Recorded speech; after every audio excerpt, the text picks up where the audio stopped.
Excuse me. Hello, everyone, and welcome back to Fandomology, where fandoms collide. We are back, finally. I've put it off long enough, but we are back with reviewing Deep Space Nine, and we're picking up pretty much right where we left off, kind of in the end game of Season 2, and we're going to talk 3 episodes tonight. Hold on one second. I had to pull the chat up, too.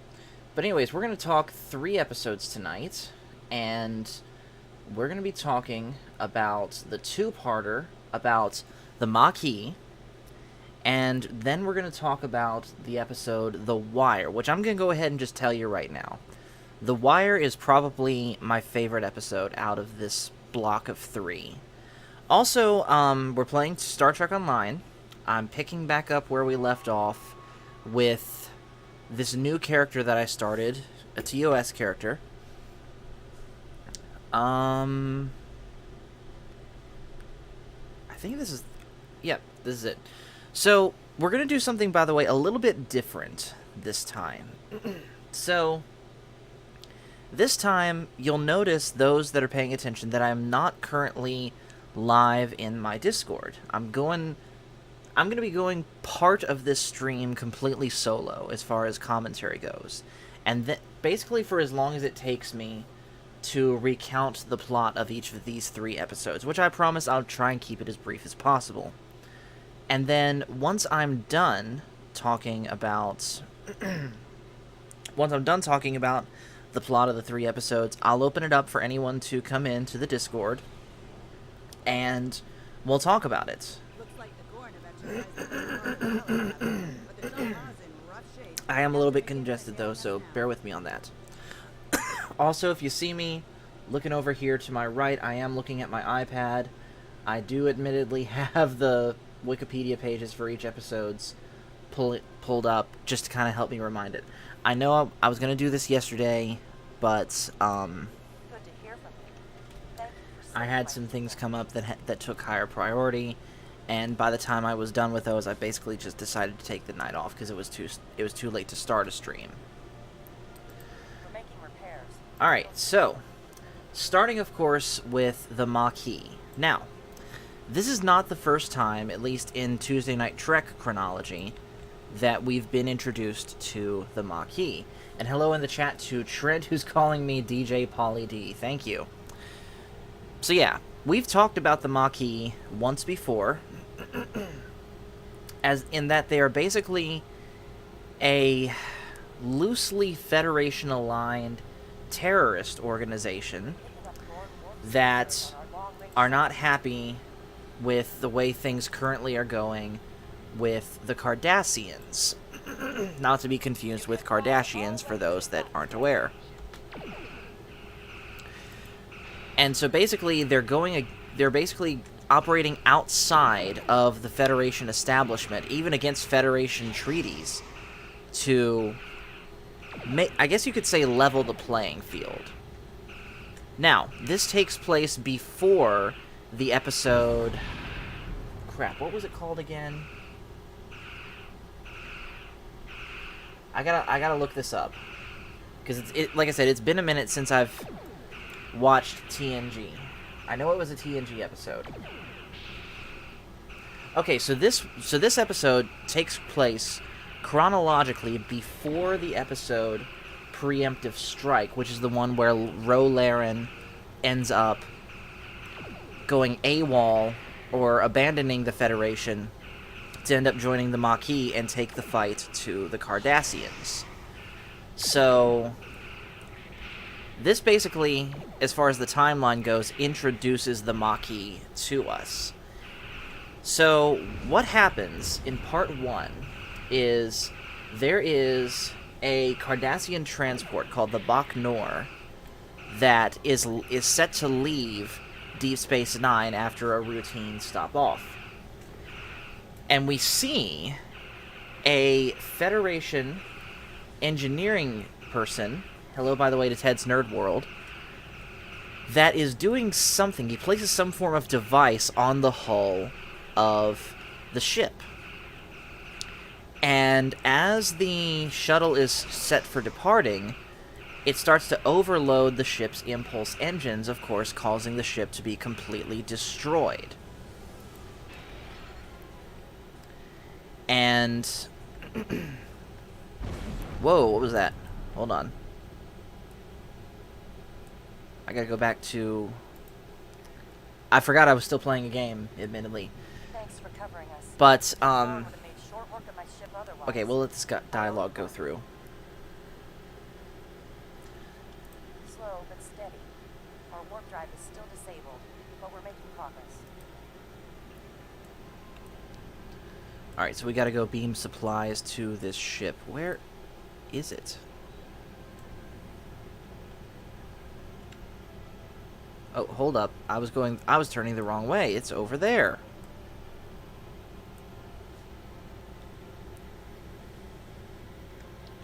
Thanks. I hate to ask, but something's bothering me. Sending it now. Alright, so we gotta investigate the debris here. Okay, so, like I said, speaking of investigating the debris, that's what ends up happening in Deep Space Nine, where they try to figure out what it was that caused this ship to blow up. And at first they thought it was just simple equipment failure on the ship. But then they realize that... Hello, by the way, to Nick from Echo Base Network, who says, we need to do Season 3 together of Deep Space Nine, since Coach won't ever do it or finish it. Yes, I 100% agree with that, Nick. I have... Let me double check my order here. Give me a sec. Just so I give you the correct information. Where is my Amazon? There it is. Okay, so let me tell you what I've got left of Season 2, Nick. So I am pretty much episodes 23 to the end of Season 2, and then I will be ready to start Season 3. So that's what next week will be, and then the week after, we should be good to go. Wait a minute, I won't be in town next week because that's my birthday. So it'll be Thursday that we'll talk about that trek, and then the Tuesday after that, I'll be ready to go for Season 3. So, and hello in the chat to Brandon the Anime Guy, what is up? Let's go back to the game here. So, they're investigating what happened to the Bach Nor, and an old friend of Cisco's comes to visit Deep Space Nine. His name is Lieutenant Commander Calvin Hudson, and he is the official Federation representative for the Federation colonies that exist in the new demilitarized zone of the Cardassian border. And, you know, it's the usual chit-chat, hey, how you doing? I ain't seen you in a long time. But things quickly begin to break down between the two of them as far as agreeing goes, because, you know, Cisco wants to play things more by the book as far as this investigation, and of course he really wants to handle the treaty and keep it at all costs. Meanwhile, Hudson is very vocal about how the treaty is screwing over the Federation. So, meanwhile, while this is going on, there is a Vulcan lady named Sakona who is trying to enter into a business deal with Quark. And we don't find out what that is until later, so I'll save that for later. And Cisco goes back to his quarters one night and finds, surprise, surprise, Gul Dukat is waiting for him there, saying, hey, I know what happened to the Bach Nor. This was a Federation terrorist cell, and I know you don't want the treaty broken, I don't want the treaty broken, so let's work together in taking down this terrorist cell. So, begrudgingly, Cisco does this, and they come upon basically Federation, the equivalent of Federation shuttlecrafts and Cardassian shuttlecrafts that are in the middle of a fight. And the Cardassian shuttlecrafts will not listen to Ducat's orders to stand down, and of course, other ships come along and destroy the Cardassians.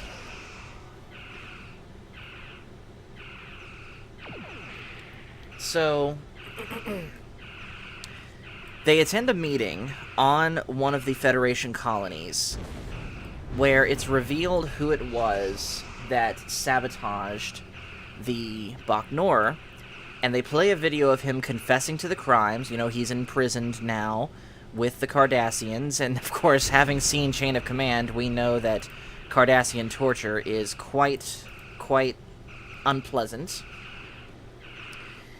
And this basically interrupts into a giant argument between the Cardassian factions and the Federation colonists that are trying, and of course, Sisko's trying to maintain peace with all this. But, again, Calvin is taking the side of, no, this is not fair for the Federation. We know that you're arming your colonists against the demilitarized zone, so of course we're going to defend ourselves. And again, you know, Sisko can't fully support his position because, again, the treaty is the most important thing. Eventually, though, we find out that what Sakona is doing is she is trying to get weapons smuggled to the Federation colonists, of course against the treaty, and she's trying to do it through Quark. And let's see. Eventually, Ducat's in his quarters, and Sakona and other terrorists end up kidnapping him and taking him to one of the colonies. And it's here that we find out the name of this group, the Maquis. So that leads to Sisko, Kira, and Bashir tracking to a place called the Badlands, where they land on this one planet, and they're immediately captured by different members of the Maquis.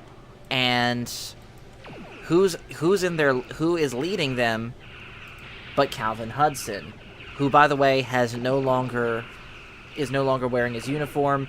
He is turning his back on the Federation. So that's where Part 1 ends, and Part 2 begins. Basically, the Maquis' plan is to attack this one Cardassian... Oh, hold on, I gotta pay attention to the game for a second, I'm starting to lose.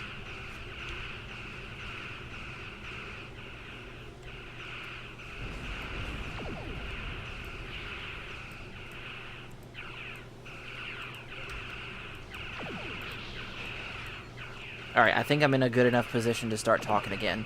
So, the Maquis... excuse me. Decides that they want to... I gotta get water or something.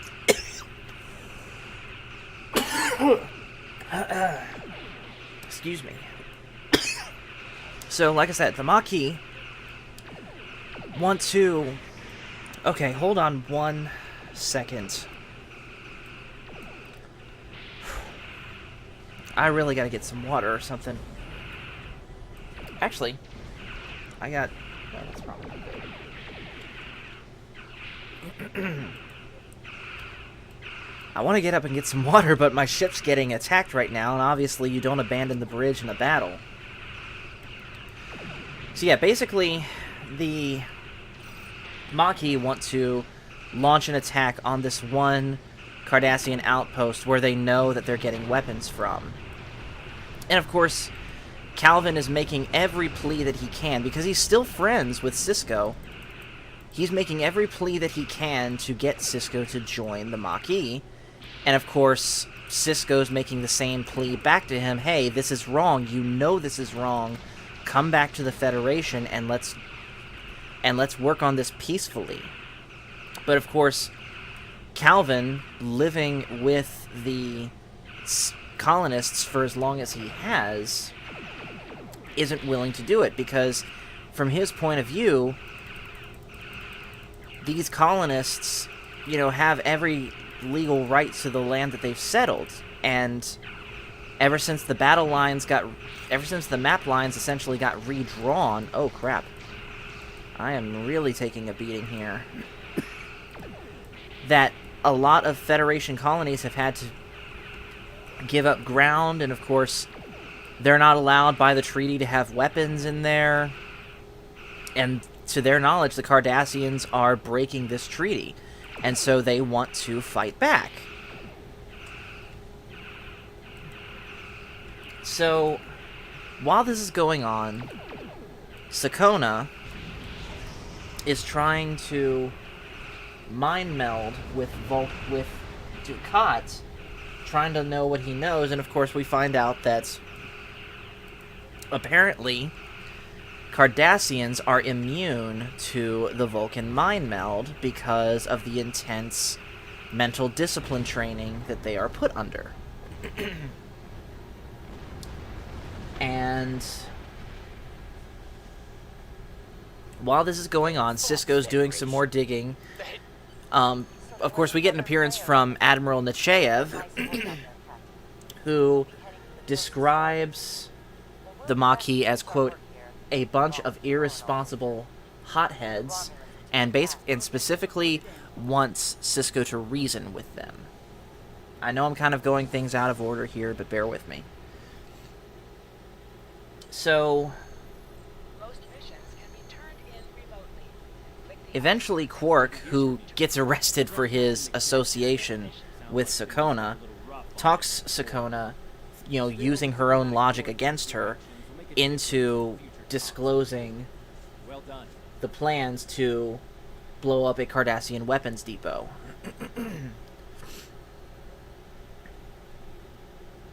And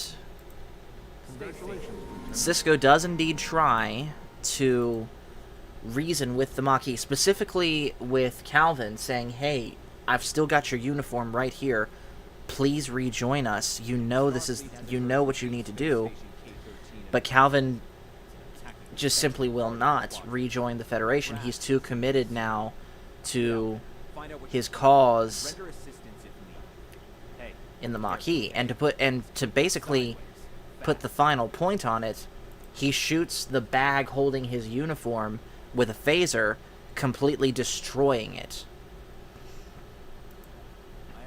And that ultimately leads to a space battle where you've got two runabouts from Deep Space Nine, one carrying Kira and O'Brien, and another carrying... Hold on. I just realized I never got a mission. Starfleet hasn't heard from Deep Space Station. Stay safe. You are now in sector space. Okay. Oh, I know this one. This is the one where we gotta go... This is the one where we gotta kill the evil pancakes. And what I mean by evil pancakes, I'm talking about those weird parasite things from the season finale of TOS Season 1. So, they ultimately shoot down... Basically, both sides of this space conflict do pretty good jobs of shooting each other down, but of course, the good guys ultimately win. Virginia says, go get water. I will get water in a quick second, once I'm able to get to a place where I can pause. But, again, both Sisko and Calvin try one last time to convince each other to join, and of course neither are going to budge, and they're like, you know what? This isn't right, us fighting with each other. And basically said, goodbye, friend. You've chosen your path, I've chosen mine. And of course, the whole time, Dukat is trying to get Sisko to just shoot him down and kill him, but Sisko can't. That's his friend. And basically, he lets Calvin get away. And I can't help but wonder if we're going to see Calvin again in future episodes of Deep Space Nine that feature the Maquis. So overall, those 2 episodes, I thought they were good episodes in their own right, but as an introduction to the Maquis, having first seen Preemptive Strike in Next Generation, I was slightly underwhelmed. I thought they were going to be a little bit more vicious than they were, somehow, but again, still good episodes. On the whole, I'd probably give it a 3.5 out of 10. Not out of 10, out of 5. Alright, I am going to take this second right now to go get something to drink. Be right back.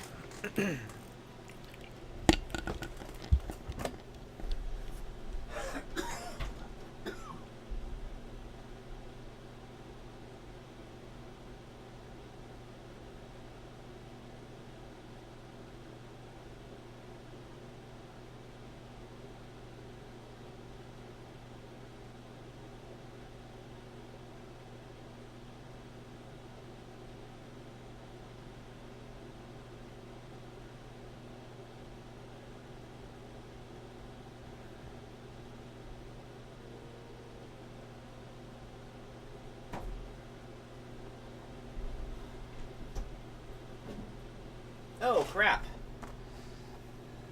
I got logged out. That's okay. We'll just log back in and get back to it. Alright, let's try this again. My progress should have saved. We'll go, normal login. Alright, so like I said, the two episodes of the Maquis, together I rank them a 3.5 out of 5. Again, good episodes that I know is going to set up for future conflict. I'm sure the Maquis are going to play a bigger role in the show as we go through.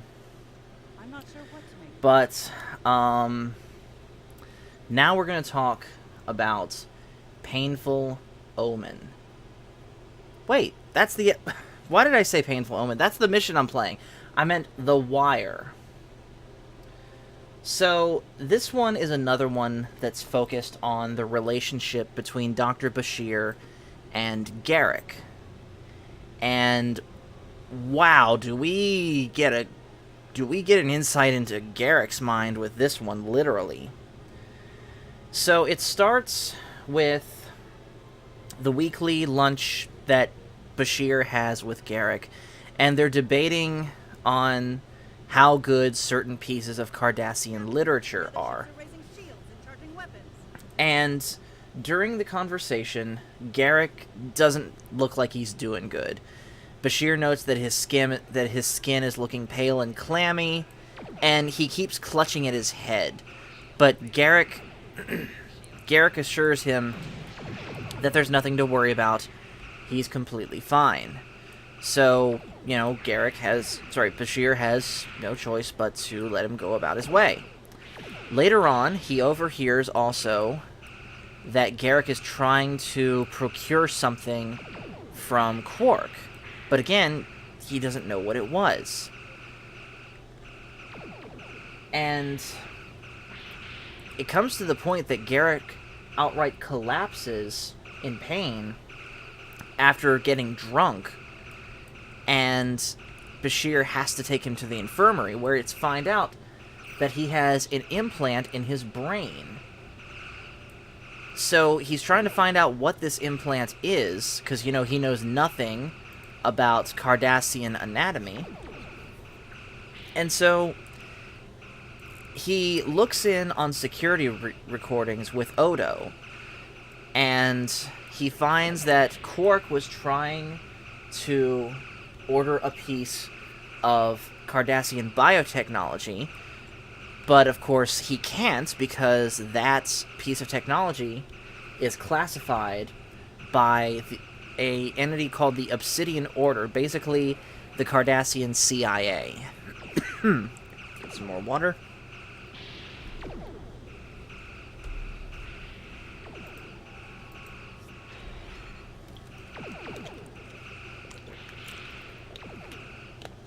So that's one ship destroyed.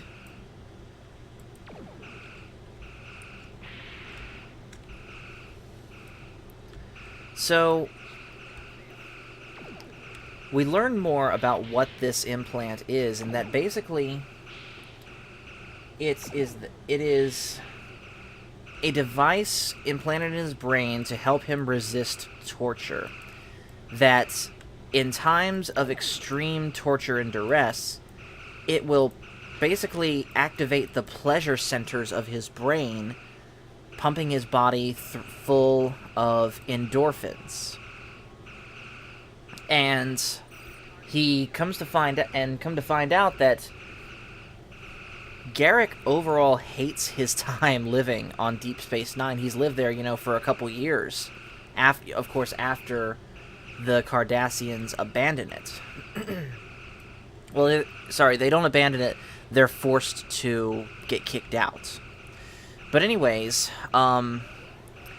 he talks about how he just hates it. The air is too cold for him.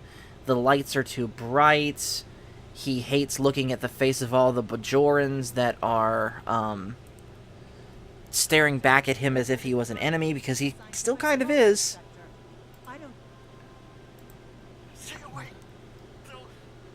Uh-oh. Don't come near us. They'll take you too. The station came from the station.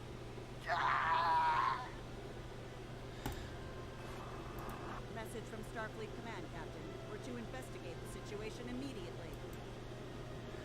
Alright, so let's get close to the station. So, basically, he's having a rough time on Deep Space Nine, and so he started working on a manual switch that would activate the pleasure centers in his brain pretty much whenever he wanted. And the longer that he had it in his head, the more he came to depend on it, to the point that he was outright getting addicted to it, and it eventually came to the time where he turned it on and never again turned it off. Ooh, who's doing the healing? Whoever's that, thank you. But anyways, I say that a lot. But anyways, turns out that leaving that device on constantly eventually caused it to wear down. And that's what's causing him, basically, he's dying. His body has, elevated toxins in it as a byproduct of this machine constantly being turned on in his head, and it's outright changing his molecular structure. And so, he has to go in, find the switch, and turn it off. And this causes Garak to fall into a deep sleep. And of course, Bashir stays watching with him. But one night he wakes up and is going through severe, and I mean severe, withdrawal. And it's here that we learn about his past. Well, we learn a different version of it. See, when he was first discovering the device, when he was first discussing the device with Bashir, he talked about how he's basically getting what he deserves, as far as... Ooh, Scotty.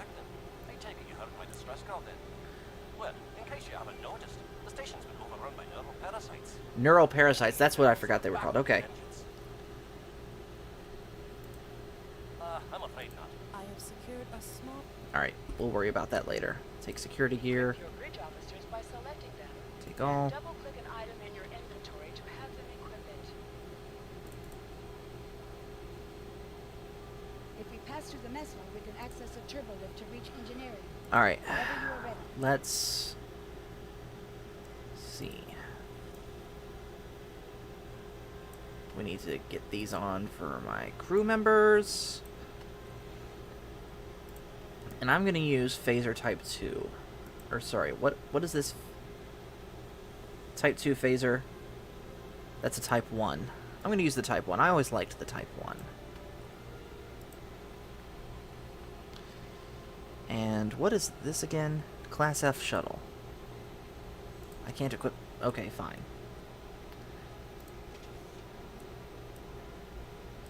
Alright, here we go. So, back to what I was talking about. He talks about how he was under orders at one point. He was part of the Obsidian Order. And how he was given the order to... During the eve of the end of the occupation of Bajor. Hold on, why couldn't I do anything to there? That was odd. Anyways, during the end of the occupation of Bajor, he was under orders to not let any Bajorans escape the planet alive. And he followed those orders, killing 98 Cardassians, though, in the process, on a shuttlecraft that had Cardassians on it. That had Bajorans on it. However, this time around, he said that's not why he was banished to Deep Space Nine, away from Cardassia. That he basically allowed Bajoran prisoners to escape because he just simply got tired of being on Bajor. He described himself as being cold and hungry, and he wanted basically just the whole situation to be over with. So he let 5 Bajoran children leave, instead of killing them like he wanted to. And the whole time he's telling this story, he is talking about, quote, his best friend, Elim. And talking about how he was closer than a brother to him, and how when Garak disobeyed his orders, Elim was, basically just angry at him over this. So, after this, he collapses again and pretty much has a seizure. And he's again taken to sickbay. And Bashir's weighing out the options of how to save him, including turning the machine back on to keep him alive so that he can synthesize, I guess, a blood transfusion for him. But Garak's like, no, don't do that. I don't ever want that thing turned on again. Hi there. It's good to see a friendly face. Ooh, Scotty. Alright, before I talk to Scotty, let me finish talking about the episode. So,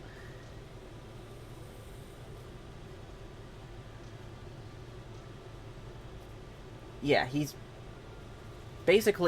tells a third version of the story where Elim and Garak were trying to outdo each other in their careers, how they were the disciple, for lack of a better term, of a guy named Enabran Tain, who was the top dog in the Obsidian Order, and how, I guess, Garak started getting jealous of Elim and was setting him up to get framed and kicked out, but Elim beat him to the punch.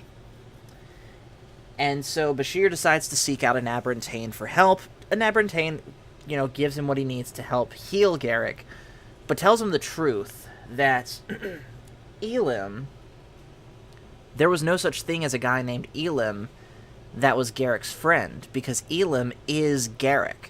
Elim is Garak's first name. So Garak, of course, gets better, and this is where we get that iconic line of, my dear doctor, everything I've told you is true. Even the lies? Especially the lies. So, like I said, this was a great episode. I clearly did not do it justice in the way that I talked about it here, but I love this episode because we get more insight into Garak, even if everything that we know of him right now is just lies. And we get to see some good character depth from Dr. Bashir. So I ultimately give this a score of a 4.5 out of 5. And that's going to be it for talking about the episodes. And I am now in Discord. So anyone that wants to come in here and talk with me, I'm going to go ahead and tag everyone.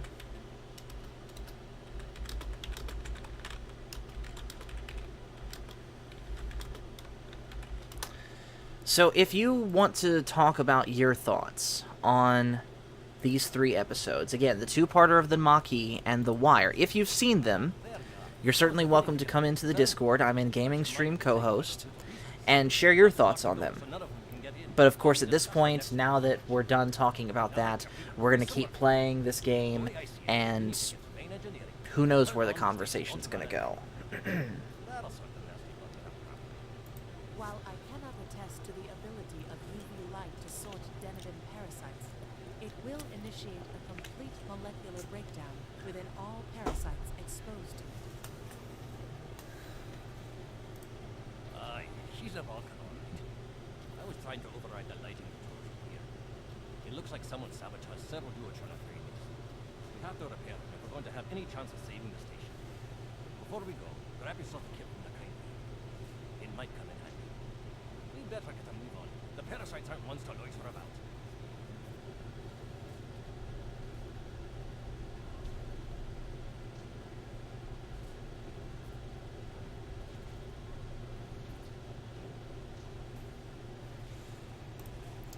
Alright, now we gotta... Hold on. Oh, that's where I need to go, right here. Okay. So let's equip a kit. Broken relays, right here. Alright, so we need Just a few more to go. this. Alright, there are several ways through the engineering section here. Keep in mind that the parasites tend to stay in dark corners. If you want to avoid them, do your best to stay in the lit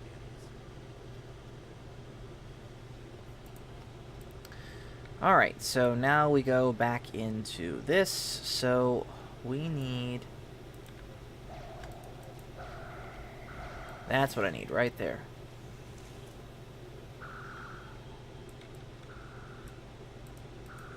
Okay, I'm gonna zoom in real close here.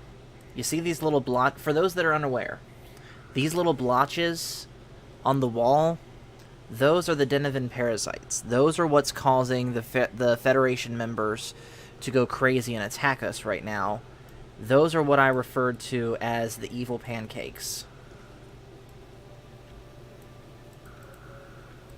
But remember, the parasites like the dark. We devils that they are. Alright, ooh, I never noticed the screaming guy in the background. Huh.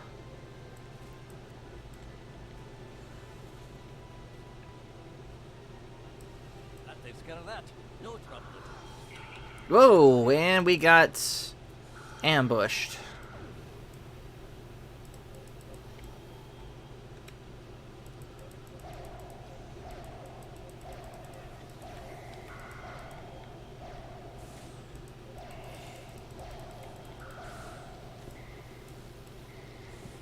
Alright, we can't go that way. We gotta go this way.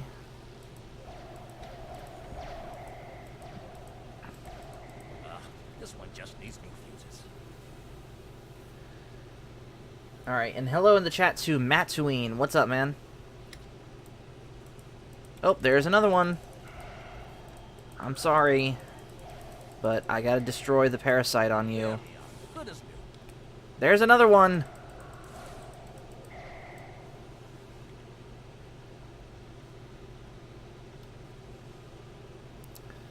Alright, so there should be... Yeah, over here. Now this may be a bit tighter. Oh, great. There's more screaming.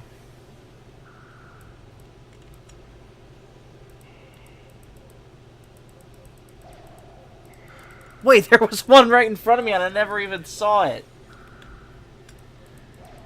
And he's not even responding. There we are now. There we go. There we go. Okay. So, where am I supposed to... Oh, okay. I need to go this way.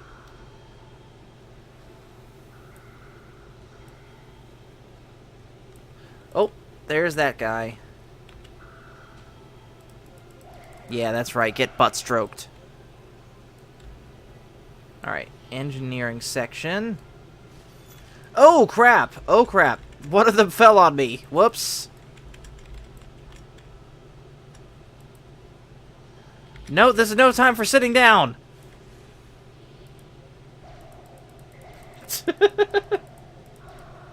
Alright, let's see. Alright, so I need to be here.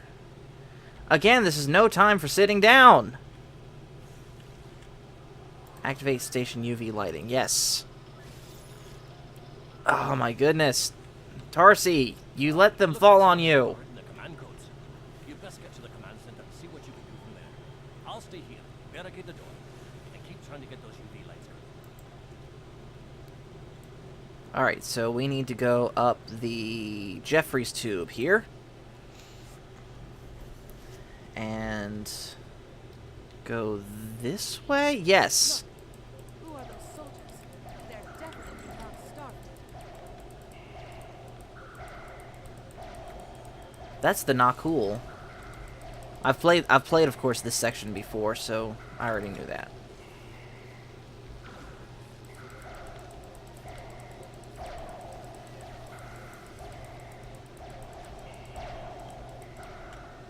There we go. And don't these guys look... You know what they look like?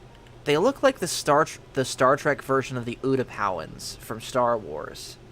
The same species that the Grand Inquisitor was.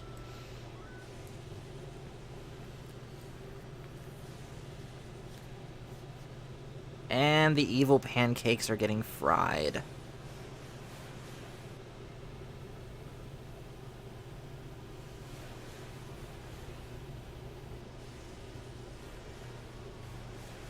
Parasites. They're dying. All of them. Salvage what you can and send a squad to kill the Federation vermin. I don't remember that being in there. Blazerhawk Darren being like, which way did he go? Which way did he go?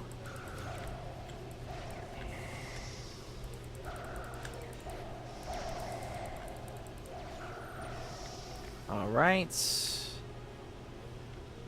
That should be it. We need to talk. Actually, the name's Daniels. This may be a little difficult to absorb, but recent events may make it more plausible. I'm actually from the future. I can't tell you how far. Just that it's a future worth protecting. That's why I'm here now. The aliens we're fighting are called the Nakul, and they're waging a temporal Cold War with us. They're trying to change the timeline here in order to disrupt the future. Understand that I follow a temporal version of the Prime Directive. There's only so much I can reveal to you. Trust that we're doing the right thing here. I can't tell you how far. Just that it's a future worth protecting. Okay. Time's a factor. We need to stop the Nakul from obtaining the neural parasites. The Nakul ship that brought these invaders is now fighting the USS Ptolemy. Someone must have sent a distress call. Unfortunately, Ptolemy is no match for the Nakul. Neither is your ship, at least not alone. We should eliminate the parasites on the ships you fought earlier. Those crews will help you once their minds are their own again. It's... Alright. Return to the ship on your orders. Yep. Go back to the ship.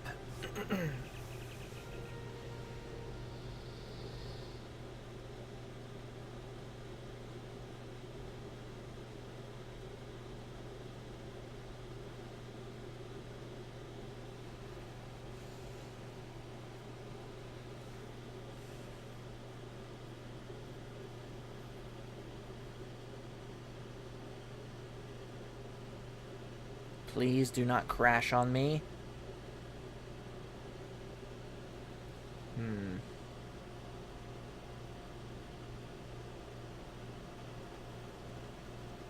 There we go. Okay. Holding them in Kulon while we rescue the other ships, but they won't last long. K-13 is hailing us, Captain. I'm transferring command codes to you now. Use them to remotely access the computer on those disabled ships and emit an ultraviolet flash inside.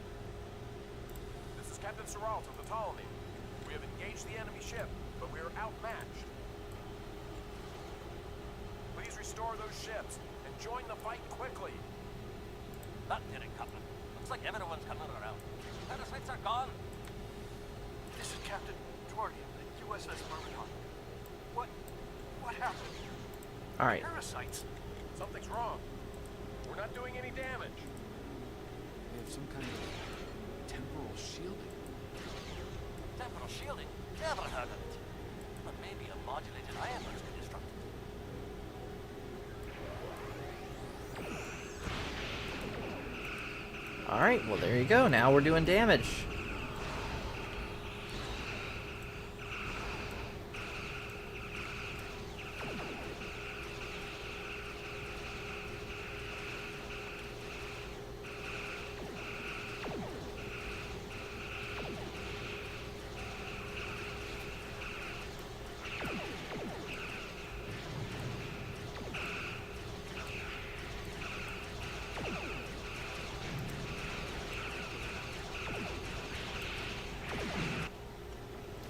All right.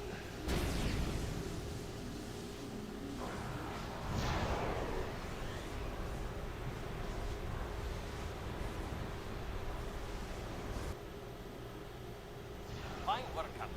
You sent those devils back to wherever they came from. We do have a wee problem.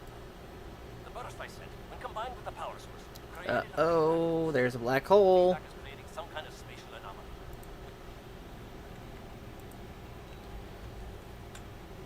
All right, let's get him out of there. Boom. Scott here. The portal's collapsing. We're in for a right bumpy ride. Everyone's aboard. Get us clear before that portal blows. And Close. I don't think anyone's ever seen a station do that. K-13 is dead, sadly. Captain, 4K-13 is pulled into the vortex of hyperchemical distress signals inside the station. Perhaps not. After all, it was a temporal vortex. They may well survive. In another time. Well then, it's been quite a day, hasn't it? I apologize for springing all of this on you. System scan. All right. I think we're going to go ahead and... I know this was a bit shorter than I usually do, but we are going to go ahead and end the stream here tonight. So thank you guys for watching. Make sure to hit like and subscribe if you haven't already. And we will talk to you guys later.